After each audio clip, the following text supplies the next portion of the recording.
নমস্কার, কাবেরীজ কিচেনে সবাইকে স্বাগত। আজকে আমি শেয়ার করব বাঁধাকপি রান্নার রেসিপি। প্রথমে একটা 1 কেজির বাঁধাকপি নিয়ে নিয়েছি, কিছুটা আদা, রসুন ও লঙ্কা নিয়ে নিয়েছি, একটা বড় সাইজের টমেটো কুচিয়ে রেখেছি ও একটা বড় সাইজের পেঁয়াজ কুচিয়ে নিয়েছি। একটা আলুও নিয়ে নিলাম বাঁধাকপিতে দেবার জন্যে। এবার আদা, রসুন, লঙ্কা ও টমেটো একসাথে নিয়ে পেস্ট করে নেব, খুব মিহি পেস্ট করে নেব। পেস্ট হয়ে গেল।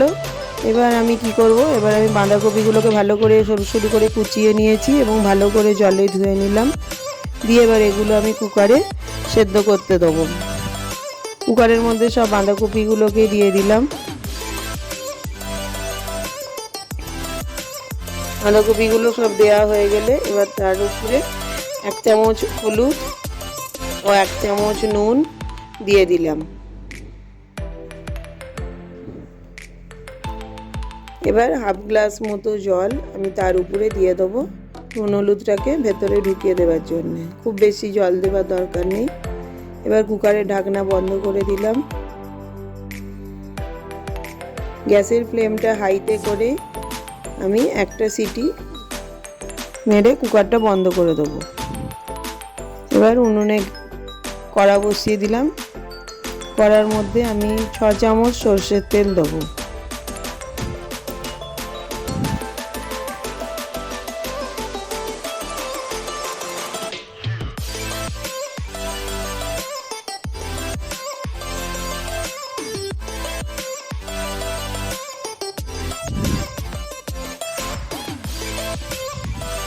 এবার আমি আলুগুলোকে, সরষের তেল গরম হয়ে গেলে আলুগুলোকে সরষের তেলে প্রথমে ভেজে নেব।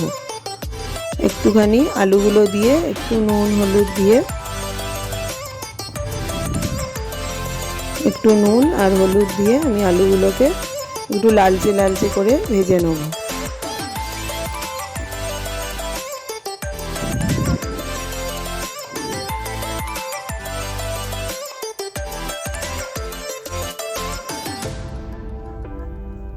আলুগুলো দেখো লালচে ভাজা হয়ে গেছে। এবার ওগুলোকে আমি তুলে নিচ্ছি একটা বাটিতে।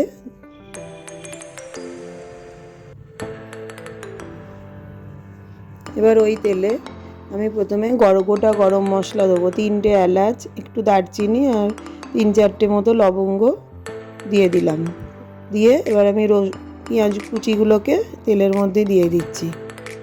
আর একটু 1 চামচ মতো জিরে, গোটা জিরে আমি তেলের মধ্যে দিয়ে দেবো। এবার এগুলোকে ভালো করে নাড়তে হবে।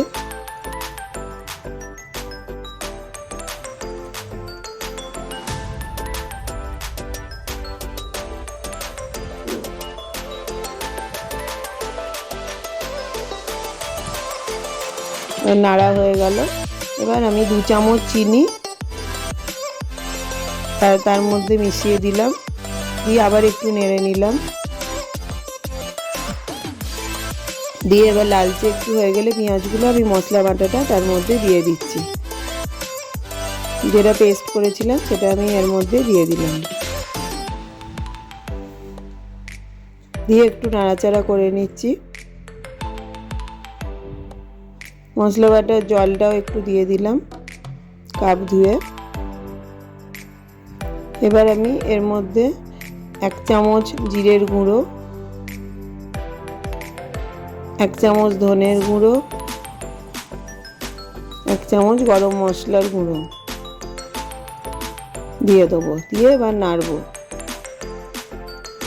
এবার একটু মশলাটা একটু কষে গেলে, একটু কষিয়ে নেবো। কষে গেলে আমি ভাজা আলুগুলো তার মধ্যে দিয়ে দেবো। দিয়ে আমি আবার মশলাটা ভালো করে কষাবো আলু সমেত। এইভাবে নাড়তে নাড়তে যখন বেশ মাখা মাখা মতন হবে, ভালো বেশ তেল ছেড়ে দেবে। মশলার থেকে তেল ছাড়লে তখন আমি বাঁধাকপিটাকে, সেদ্ধ করা বাঁধাকপিটা এর মধ্যে দিয়ে দেবো।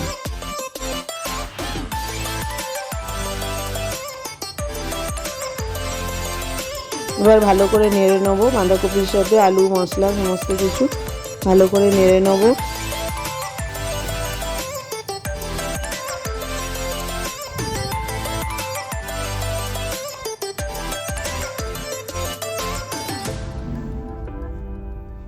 কিছুক্ষণ ধরে একটু নাড়তে হবে, ভালো করে নাড়াচাড়া হয়ে যাবে। তখন আমি একটু চাপা দিয়ে কিছুক্ষণের জন্য একটু রাখবো, 5 মিনিট মতো একটু চাপা দিয়ে রাখবো।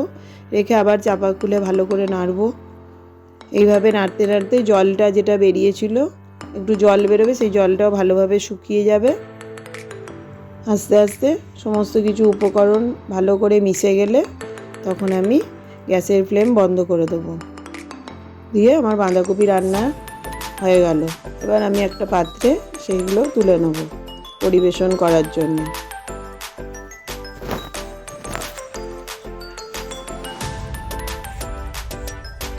হ্যাঁ, সেটি খুব খেতেও ভালো হবে। এই বাঁধাকপি রুটি, পরোটা, লুচি, ভাত সবার সাথেই খুব ভালোই লাগে খেতে।